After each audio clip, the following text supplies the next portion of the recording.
सचिन पवार आणि तुम्ही पाहत आहात माझं चॅनल आमचा महाराष्ट्र। आज आपण नवीन ठिकाणी आलेलो आहोत, जोगेश्वरी येथे। जोगेश्वरी लेणी पाहण्यासाठी। ज्या जोगेश्वरी स्टेशनपासून अवघ्या चालत तुम्हाला 10 मिनिटाच्या अंतरावर आहे।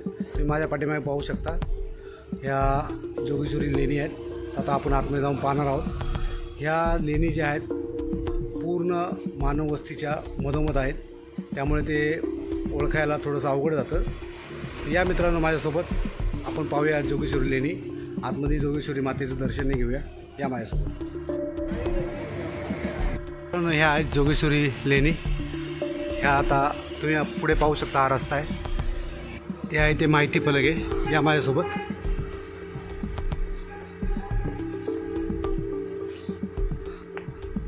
तर हे मुख्य रस्ता आहे लेण्यांमध्ये प्रवेश करण्याचा। या लेणी मौर्य राजवटीत इसवी सन 520 ते 550 या कालखंडात कोरल्या गेल्या असाव्यात असा अंदाज आहे।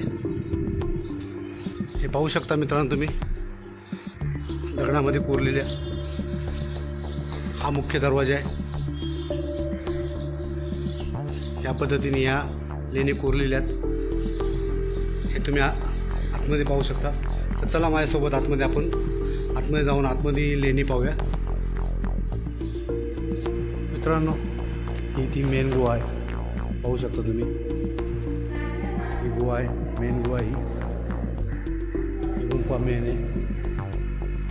आणि हिच्या मधोमध माता जोगेश्वरीचं मंदिर आहे। हे आपण दर्शन घेऊया। माता जोगेश्वरीचं ही गुंफा आहे। हे जोगेश्वरी मातेचं मंदिर आहे, गुंफेच्या मधोमध पाहू शकता तुम्ही।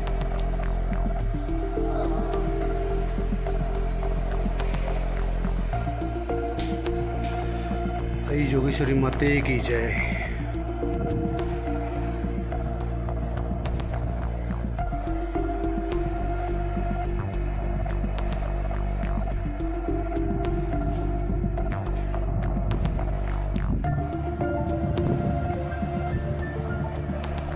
पाहू शकता तुम्ही, मेन गुंफा आहे। खूप सुंदर अशी, खूप भली मोठी प्रशस्त अशी ही गुहा आहे। पाहू शकता तुम्ही। या गुहेच्या बाहेर हा सभामंडप पाहू शकता। इथे तुम्हाला 12 खांब दिसतील। खूप मोठी अशी प्रशस्त जागा आहे, पाहू शकता तुम्ही। ह्या खिडक्या काढलेल्या आहेत, त्याही खूप सुंदर अशा कोरीव काम केलेल्या आहेत, त्यांच्यावर मूर्ती आहेत। हे इकडचं दक्षिणेकडील द्वार आहे।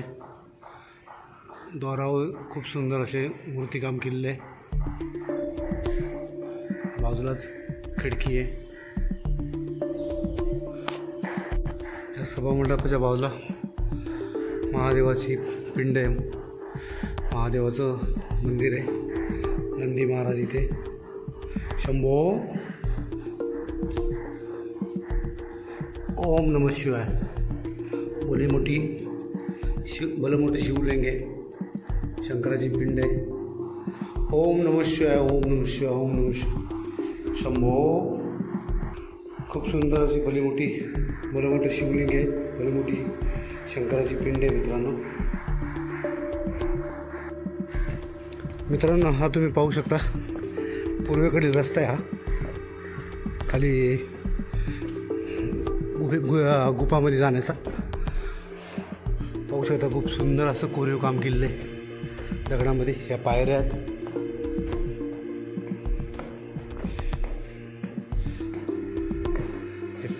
पाहू शकता तुम्ही।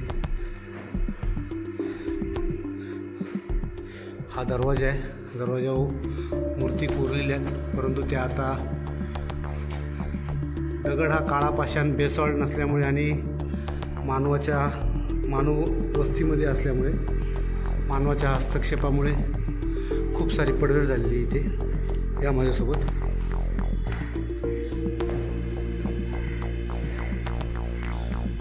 ही गुंफा तुम्ही पाहू शकता। आणि या गुंफेच्या द्वारालाच म्हणजे तोंडाशीच इथे गणेशाची भली मोठी मूर्ती आहे। खूप सुंदर अशी मूर्ती पाहू शकता तुम्ही। गणपती बाप्पा मोरया, मंगल मूर्ती मोरया. या दरवाजावर तुम्ही 2 द्वारपाल पाहू शकता. दोन्ही साईडला 2 द्वारपाल आहे, हे पाहू शकता तुम्ही. खूप सुंदर असं कोरीव काम केलेलं आहे.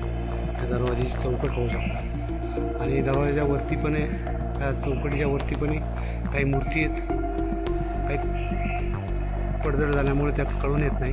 या आता आपण आतमध्ये जाऊया. ही गुहेच्या उजव्या साईडला भली मोठी खोंगळ आहे आणि त्या साईडला एक छोटीशी गुहा आहे.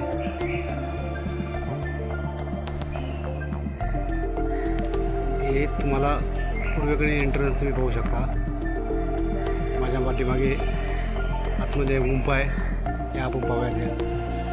मित्रांनो, दरवाजाच्या तोंडाशीच, या गुंफेच्या दरवाजाच्या तोंडाशीच खूप भल्या मोठ्या मूर्ती कोरलेल्या आहेत.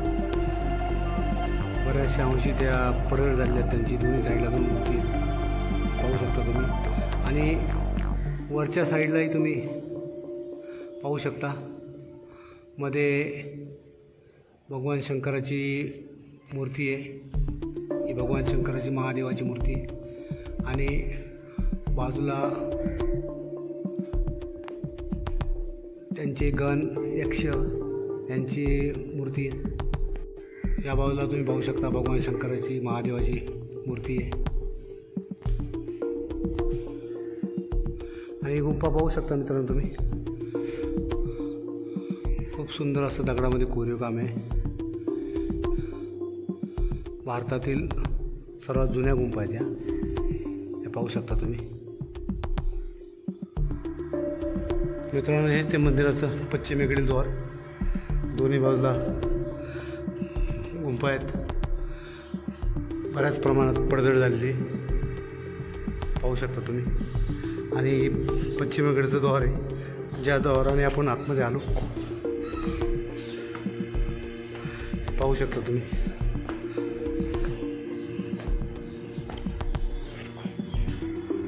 लेण्याचा वरचा भाग आहे. आपण वरच्या भागात आलेलो आहोत. इकडे वरच्या साईडला एक दत्ताचं मंदिर आहे आणि खूप सुंदर असा इथून तुम्हाला नजारा पाहू शकता तुम्ही. या माझ्यासोबत या इथे खाली लेण्यात. मित्रांनो, आपण आता गुफेच्या वरती आलेलो आहोत. हा जो तुम्हाला खडक दिसतोय, ह्या खडकाच्या खाली गुफा आहेत. वरती जर पाहिलं तर कोणी सांगू शकणार नाही की आतमध्ये एवढ्या भल्या मोठ्या गुफा आहेत. तर हा जो खडक दिसतोय तुम्हाला, ह्या खडकाच्या खालीच त्या गुफा आहेत. या माझ्यासोबत या मित्रांनो, तुम्ही वरून ह्या गुहा पाहू शकता.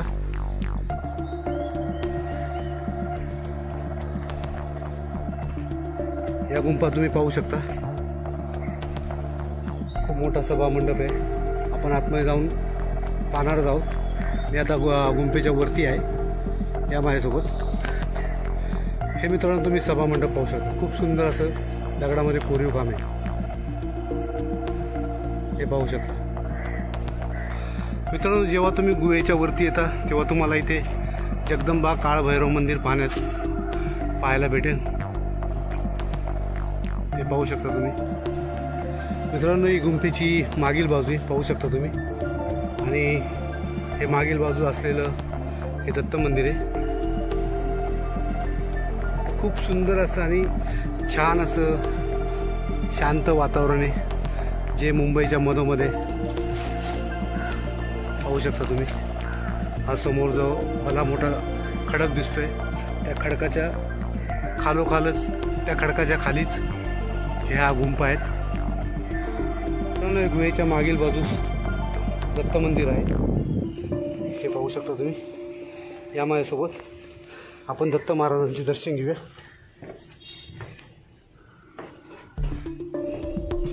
ही गुहेची मागील बाजू आहे.